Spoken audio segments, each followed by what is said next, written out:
오늘 함께 할 말씀 고린도후서 13장 1절에서 13절까지 보겠습니다. 말씀을 찾아 놓으시 바랍니다. 고린도후서 13장 1절에서 13절까지입니다.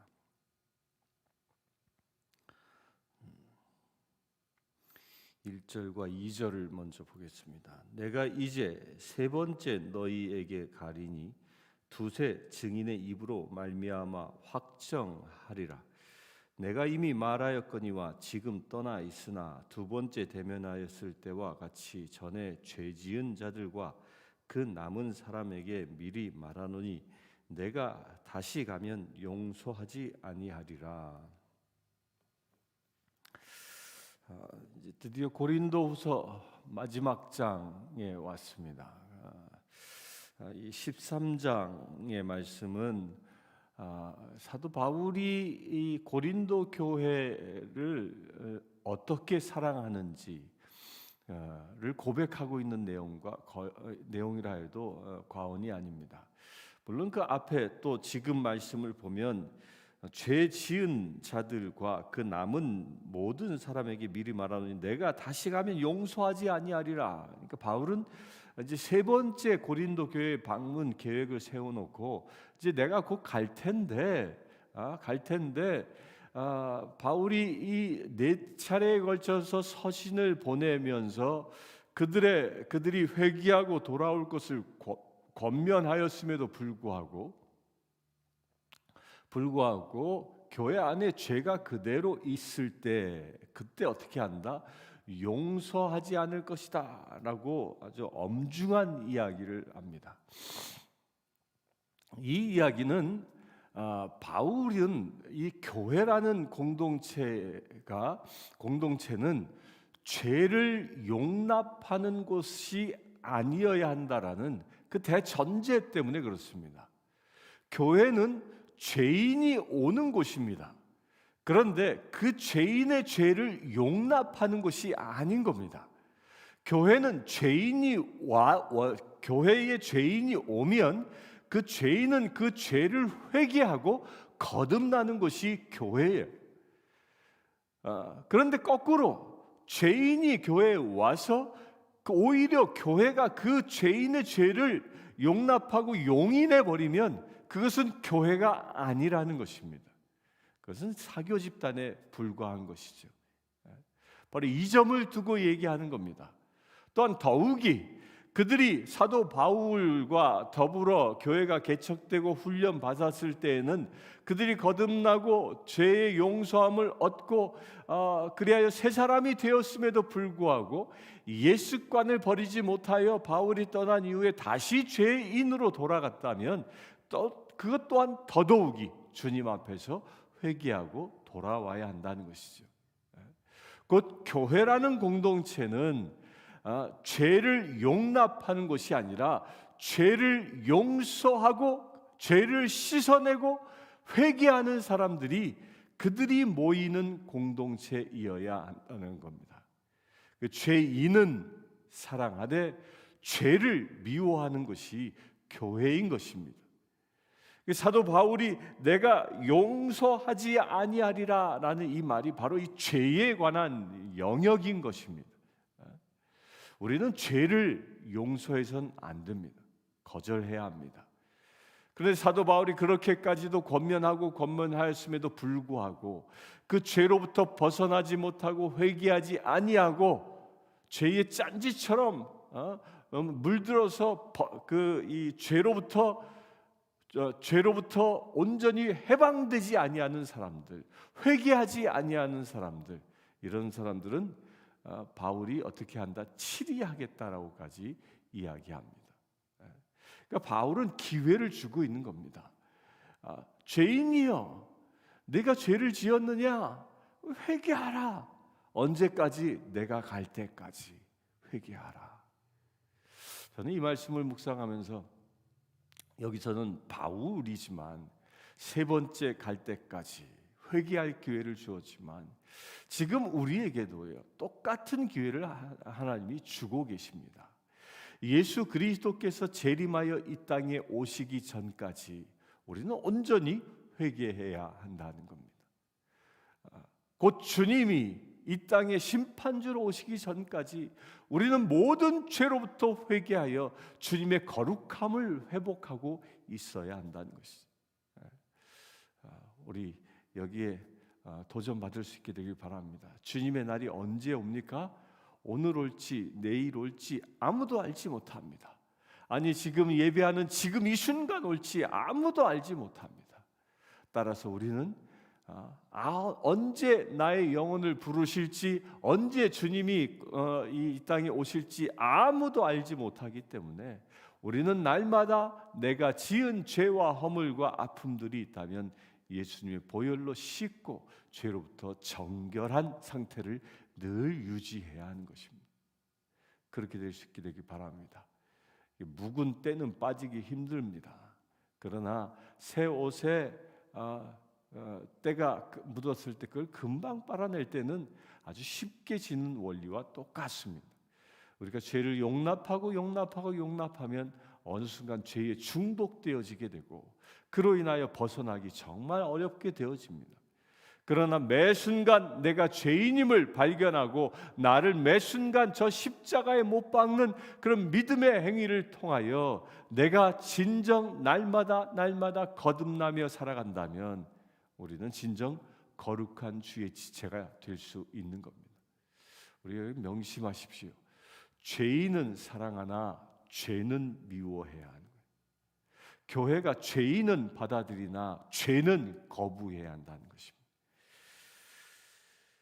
3절 보겠습니다. 이는 그리스도께서 내 안에서 말씀하시는 증거를 너희가 구함이니 그는 너희에게 대하여 약하지 않고 도리어 너희 안에서 강하시니라. 그리스도께서 약하심으로 십자가에 못 박히셨으나 하나님의 능력으로 살아 계시니 우리도 그 안에서 약하나 너희에게 대하여 하나님의 능력으로 그와 함께 살리라. 너희는 믿음 안에 있는가? 너희 자신을 시험하고 너희 자신을 확증하라. 예수 그리스도께서 너희 안에 계신 줄을 너희가 스스로 알지 못하느냐? 그렇지 않으면 너희는 버림받은 자니라. 죄 가운데 있는 사람과 그리스도의 사람의 차이가 무엇이냐를 이 5절까지 설명합니다. 죄 가운데 있는 사람은 예수 그리스도를 중심에 모시지 못한 사람이고 의로움 가운데 있는 사람은 예수 그리스도가 그의 중심에 있는 사람입니다. 곧 너희는 믿음 안에 있는가? 또 3절에 너희 안에 강하시니라. 그리스도께서 우리 안에 강하게 임하여 계시고 그 강하게 임하여 계시다는 그 사실을 내가 믿음으로 믿고 있느냐? 내가 진정 그것을 믿음으로 내 안에 예수 그리스도가 살고 계시다라는 것을 믿고 있다면 구원받은 자답게 살 것이요, 내 안에 예수 그리스도가 계심을 내가 믿지 못하고 아니 계시지 않은 것처럼 살아가고 있다면 안타깝게도 그는 버림받은 자와 같다는 것입니다. 그렇다면 여러분들 안에 예수 그리스도께서 계십니까? 예수 그리스도께서 계신 줄 믿으시길 바랍니다. 특별히 이 새벽을 깨우며 기도하고 있는 여러분들 안에는 예수님이 분명히 계십니다. 왠 줄 아십니까? 여러분들을 깨우고 지금 기도의 자리에 나오게 하신 분은 예수 그리스도이시기 때문입니다. 지금 제가 보니까 현재 10분이 예배를 함께 드리고 있는데 또 나중에 이 녹화 방송을 보실 분들까지 그 지금 예배를 드리는 모든 분들, 그들 안에는, 여러분들 안에는 누가 계신다고요? 예수님이. 왜? 예수님이 예배의 자리에 초청했기 때문입니다. 그 예수님을 꽉 붙잡을 수 있게 되길 바랍니다. 바울이 고린도 교회에 이것을 계속적으로 강조하고 있는 겁니다. 너희 안에 예수를 진정 모시고 살아가라. 그래야 죄로부터 자유해질 수 있음을 말합니다. 6절 보겠습니다. 우리가 버림받은 자 되지 아니한 것을 너희가 알기를 내가 바라고 우리가 하나님께서 너희로 악을 조금도 행하지 않게 하시기를 구하노니 이는 우리가 옳은 자임을 나타내고자 함이 아니라 오직 우리는 버림받은 자 같을지라도 너희는 선을 행하게 하고자 함이라. 예수 그리스도가 안에 있는 사람, 그 안에 있는 사람은 주님이 내 안에 있는 사람들은 그것이 어떻게 증명되어지냐면 그의 삶이 선한 열매를 맺음으로 인하여 증명되어지는 겁니다. 이게 7절에서 강력하게 주장하고 있는 겁니다. 너희는 선을 행하게 하고자 함이라. 예수님이 우리 안에 임하여 계신 중요한 이유가 뭐예요? 선한 열매를 맺게 하기 위함이라는 겁니다. 그냥 예수님은 영이시로 성령으로 내게 임하여 내게 어떤 기쁨, 희락, 화평 이런 것만을 주시는 것이 아니라 그 모든 것을 통하여 나로 하여금 선한 열매를 맺게 하는 것. 이 선이라는 건 뭐예요? 착하다라는 말이 무엇입니까? 이 착하다라는 것은 혼자 존재하면서 이루어지는 것이 아닙니다. 착하다라는 것은 어디서 드러나냐면 나 외에 다른 사람과의 관계에서 증명되어지는 겁니다. 그 선을 행하고자, 선을 누구에게 행합니까? 선은 혼자 하는 게 아닙니다. 어떤 대상에게 하는 것입니다. 하다못해요 길거리에 가다가 쓰레기를 줍는 그 선한 일을 하는 그것도 대상이 있는 거예요. 어떤 대상일까요? 그 길을 다른 사람이 걸어갈 때 깨끗해진 길을 기분 좋게 걸어가기 위한 배려인 것이죠.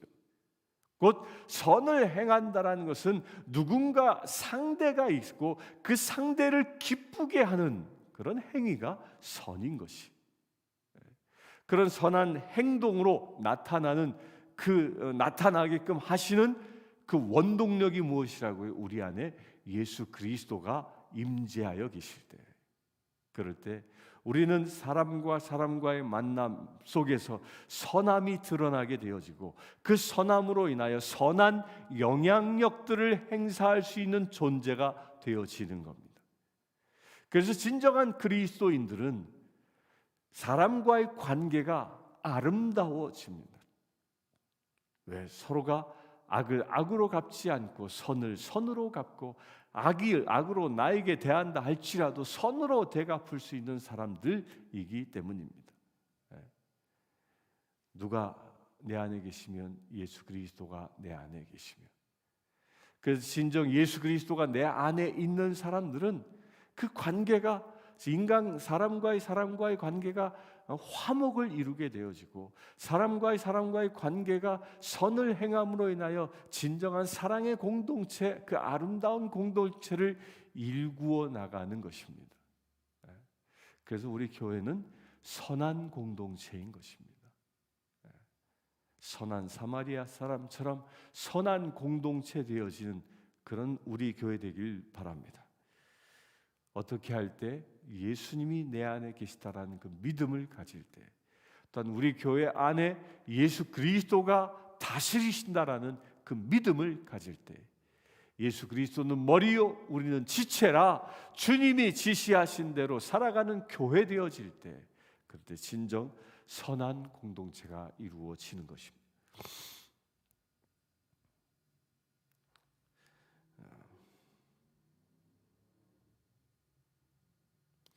8절부터 봅니다. 우리는 진리를 거슬러 아무것도 할 수 없고 오직 진리를 위할 뿐이니 우리가 약할 때에 너희가 강한 것을 기뻐하고 또 이것을 위하여 구하니 곧 너희가 온전하게 되는 것이라.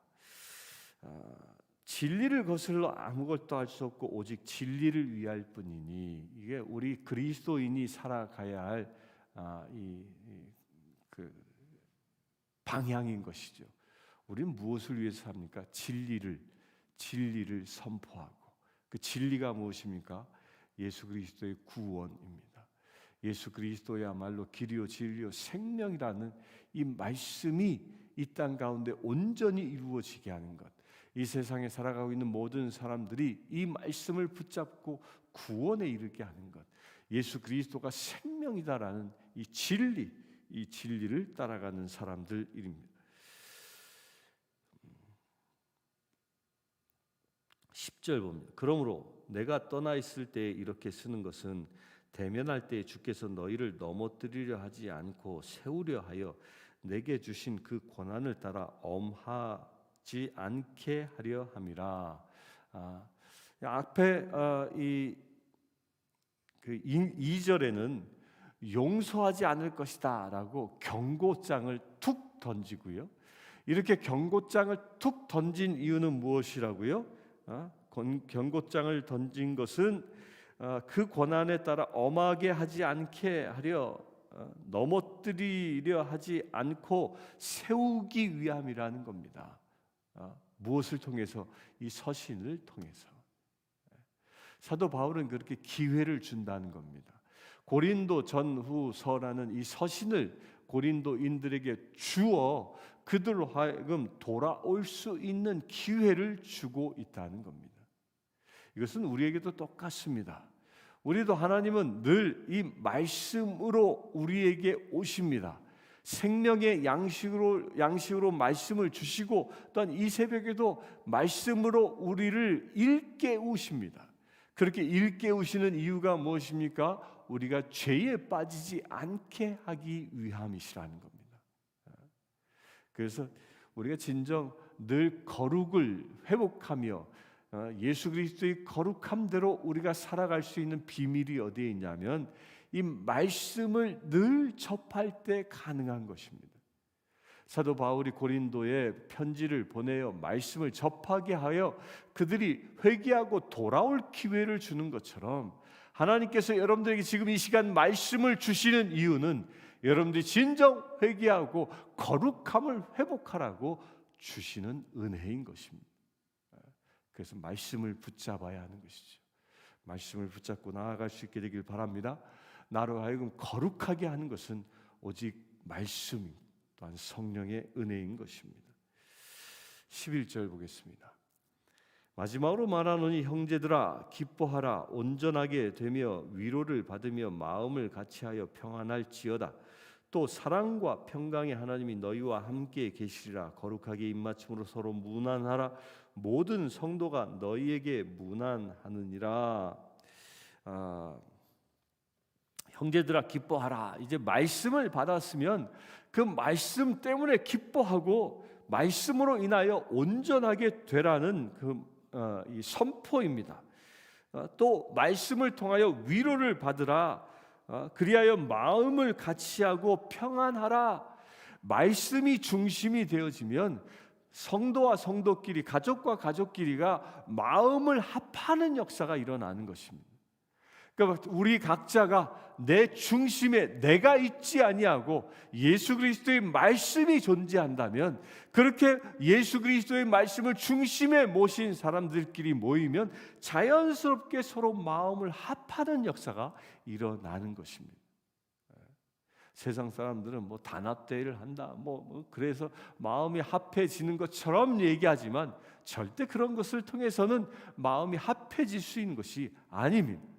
내가 사라지고 나의 육적인 자아는 저 십자가에 못 박히고 내 중심에 말씀으로 채워진다면, 이렇게 말씀으로 채워진 사람들이 하나 둘 셋 모여지기 시작하면 이들이 하나의 믿음의 공동체가 되는 것이죠. 그렇게 되어질 때 거룩하게 입맞춤으로 서로 문안하고 모든 성도가 서로 문안하는 일이 일어나는 겁니다. 그러니까 이 말씀을 대전제가 무엇이에요? 고린도 교회가 사분오열된 고린도 바울파다, 아볼로파다, 게바파다, 그리스도파다 이렇게 막 갈라져 있었던 그 성도들이 주님의 말씀을 중심에 갖게 되어지면 그 모든 계파 분열들은 사라지게 되고 서로가 하나 되어지는 역사가 일어난다는 것입니다. 이 대한민국 사람들은 이 분열의 영이 아주 강력하게 역사하는 민족입니다. 아주 분열이 얼마나 심한지 지역적인 분열 여러 가지 이유로 그냥 쭉쭉쭉쭉 갈라지지 않습니까? 이런 분열의 영을 진정 대적할 수 있는 비밀이 어디에 있느냐? 우리가 나의 중심에 그리스도의 말씀을 담을 때에 그때 모든 분열의 영은 떠나가는 것입니다. 말씀을 중심에 담게 되길 바랍니다. 13절 주 예수 그리스도의 은혜와 하나님의 사랑과 성령의 교통하심이 너희 무리와 함께 있을지어다. 이게 모든 예배 때에 목회자들이 축도할 때 쓰는 말이죠. 이게 축도입니다. 축도. 너무도 유명한, 여러분들 엄청나게 많이 들은 말씀입니다. 그런데 여기서요, 이 바울이 그리스도의 은혜, 그러니까 그리스도의 은혜는 뭐예요? 값없이 주는 선물이죠. 그러니까 예수 그리스도 나를 구원하신 것은 값없이 주어지는 은혜다라는 거예요. 또한 하나님의 사랑, 그러니까 하나님은 그렇게 예수 그리스도를 희생하게 하시기까지 나를 사랑하신다라는 그 표현이 여기 안에 있고요. 또한 성령의 교통하심, 그 성령님이 내게 오셨는데 그 성령의 교통하심, 이 교통하심은 원어는 코이노니아예요. 코이노니아. 원래 이 코이노니아는 그냥 서로 상방에 교통한다 이런 뜻만이 아닙니다. 코이노니아라는 이 뜻은 굉장히 넓습니다. 서로 교통한다, 서로 하나 되어진다, 서로를 섬긴다, 보살핀다, 내가 스스로 섬기는 종이 되어진다, 뭐 이런 아주 포괄적인 의미를 가지고 있는 겁니다. 곧 이 성령의 코이노니아가라고 말한다면 우리가 머리 대신 예수 그리스도, 우리는 그의 지체되어져 있는 이 지체되어져 있는 모든 지체의 그 상관관계를 이야기하는 겁니다. 이 몸이 예수 그리스도와 온전히 소통할 때에 몸이 건강한 것처럼 그런 소통함이 나게 하시는 것이 그게 코이노니아고요. 또한 몸의 각 지체들이 서로가 연결되어져 각각의 역할을 잘 감당하게 건강하게 되어지는 것, 이것 또한 코이노니아라는 겁니다. 이것이 어디에서 이루어집니까? 우리 안에서 이루어지는 것입니다. 사랑하는 성도님들, 제가 또 축도할 텐데요, 그 그리스도의 은혜, 구원의 은혜, 하나님의 그 크신 사랑, 또한 그 성령님의 그 코이노니아가 여러분들에게 온전히 이루어지는 오늘 거룩한 날 되길 바랍니다. 함께 기도하겠습니다. 주 아버지 하나님, 지난 시간 우리에게 고린도서를 보게 하시고 깨닫게 하시네 감사합니다. 고린도서를 통하여 주신 은혜의 말씀들이 우리의 영의 양식 되어지기를 원합니다. 우리가 온전히 예수 그리스도를 나의 중심에 모시며 그 큰 은혜 가운데 머물길 원합니다. 또한 하나님의 사랑 가운데 머물길 원합니다. 성령님의 코이노니아 가운데 머물기를 원합니다. 지금 이 시간 예배하고 기도하는 모든 심령들마다 예수 그리스도의 은혜와 하나님의 사랑과 성령님의 코이노니아가 넘치게 하여 주시옵소서. 우리 주 예수 그리스도의 이름으로 기도드리옵나이다.